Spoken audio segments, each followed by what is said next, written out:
سب سے پہلے تلاوت پاک سے اس مجلس کا آغاز کرتے ہیں۔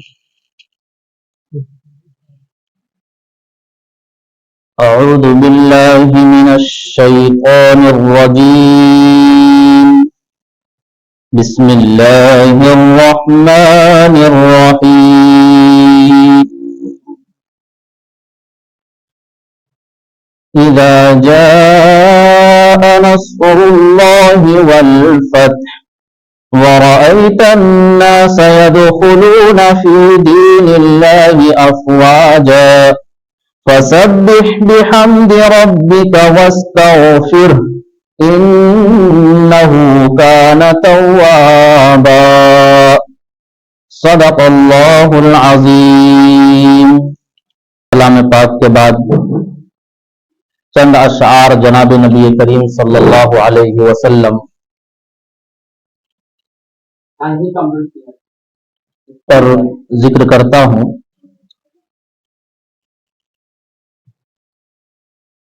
محمد کی محبت دین حق کی شرط اول ہے، محمد کی محبت دین حق کی شرط اول ہے، اگر اس میں رہی خامی تو ایمان نامکمل ہے۔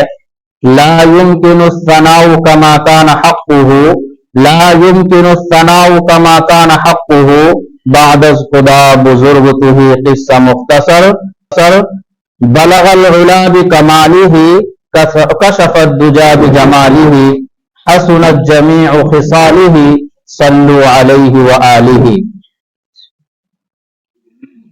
صلی اللہ علی النبی الکریم۔ الحمد للہ نحمده ونستعینه ونستغفره ونؤمن به ونتوکل علیہ ونعوذ باللہ من شرور انفسنا ومن سیئات اعمالنا، من يهده الله فلا مضل له ومن يضلله فلا هادي له، ونشهد ان لا اله الا الله واشهد ان محمدا عبده ورسوله، اما بعد فاعوذ باللہ من الشیطان الرجیم، بسم اللہ الرحمن الرحیم۔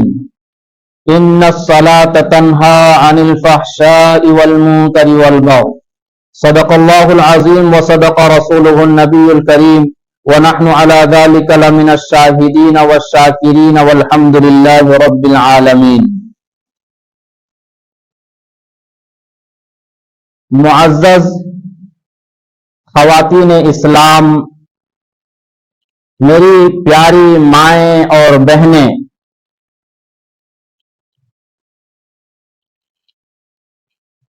اللہ رب العزت نے ہم لوگوں کو اس دنیا میں جو بھیجا ہے